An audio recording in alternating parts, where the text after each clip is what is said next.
Welcome back to our explainer of today's source material. Today, we are breaking down a step-by-step blueprint to literally escape the rat race. If you've ever felt like your income is going up, but your bank account is just stubbornly sitting still, or if you're hunting for the exact mechanism to really scale your wealth, you are absolutely in the right place. We've synthesized insights from some of the sharpest financial and business minds out there to give you a proven guide to building real, sustainable wealth. So let's get right into it. Here is the exact roadmap we'll be following today. First, the real rat race. Then, step 1, fix consumption. Step 2, produce value.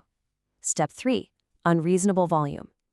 And finally, step 4, boring businesses. To really grasp why this blueprint is so crucial, we have to look at a pretty wild number: $30 million in debt. Back in 2003, heavyweight champion Mike Tyson filed for bankruptcy, and he was in the hole for that exact amount.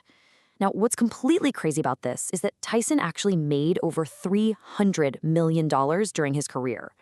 Which brings us to a pretty obvious question, right? Where is the disconnect? Just think about that for a second. How is it mathematically possible to rake in hundreds of millions of dollars and walk away with absolutely nothing? Well, it exposes a massive truth.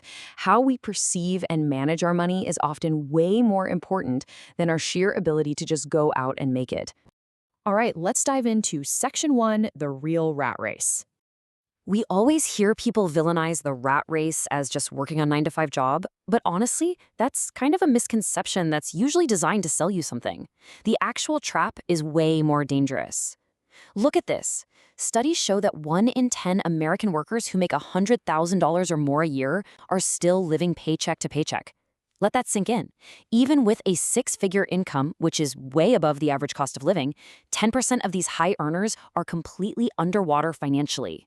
So the real rat race is living on that financial edge. It's that terrifying feeling that the second money enters your life, it just instantly vanishes. It's a fundamental imbalance, because if your consumption is totally unchecked, honestly, no amount of raw income is ever going to save you. That brings us to step 1, fix consumption. To build up your financial defense, we literally have to fight our own brains. There are 3 psychological wealth destroyers you absolutely have to conquer. First up is the ostrich effect. You know, that's when you refuse to check your bank account after a weekend out because you're just terrified of what it's going to say. Then there's hyperbolic discounting. That's choosing the instant gratification of buying new shoes right now instead of the long-term payoff of investing that cash. And third is social proof. Basically, keeping up with the Joneses and buying things just because your friends or random people on your social feed are buying them. You have to shut down those biases and play defense first. That means actually tracking your expenses, sticking to a strict budget, and building a solid 3 to 6 month emergency fund. You've got to master living below your means. Because if you don't plug this consumption leak, as we saw with Mike Tyson's story, making more money is only going to accelerate your path to going broke. All right, moving on to step 2, produce value. Once your defense is locked in, we completely flip the script and go on offense. The goal now is to increase your production capacity. And to do that, we need a totally neutral definition of what we are actually chasing here. Money isn't evil, and it certainly isn't magic. Money is simply an expression of value. You get paid when you produce a solution to a problem in the market. The bigger the problem you solve, and the more people you solve it for, the more money you make. So here is the huge identity shift you need to make. Consumption is essentially taking value out of the market. Production is creating and scaling solutions for the market. If you want to escape the rat race and build massive wealth, you have to shift your core identity away from being a consumer and become a relentless mass producer of value. Which leads us perfectly to step 3, unreasonable volume. To really scale your production, you need a secret weapon. Entrepreneur Alex Hormozi calls this concept unreasonable volume. When it comes to output, there are basically 2 types of people. You've got optimizers who ask, how do I squeeze the absolute most out of a little bit? They're obsessed with high relative returns. But then you have maximizers. They ask, how do I get as much absolute output as humanly possible? If you want to win big, you have to be a maximizer.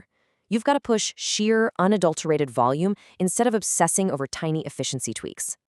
Let's actually look at the math here for a second. An optimizer might spend $100 to make $1,000.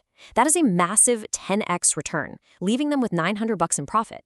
Pretty great efficiency, right? Well, a maximizer might spend $1 million to make $2 million. Now that is only a 2x return, way lower efficiency. But check out that net profit column. The maximizer takes home a cool $1 million. Taking lower relative returns, but at a massive scale, is what actually creates life-changing absolute wealth. But to hit that kind of volume, you have to avoid the cost of constant change. A lot of people fall into this sort of ADD trap, constantly jumping to new marketing channels or completely revamping their websites. The problem is, every time you change a system, you usually face a guaranteed 20% initial drop in performance while you adapt. You lose the compounding power of repetition. And worse, you distract yourself from just shoving more volume into a machine that was already working perfectly fine. To give you an idea of what this looks like in the real world, when Alex Hormozi launched his recent book, which pulled in $105 million in just 72 hours, by the way, he didn't just test a handful of ads. His team created 2,800 different ads. They hired 10 extra video editors and were pumping out 25 to 50 ads every single day for hundreds of days. That is what unreasonable volume actually looks like.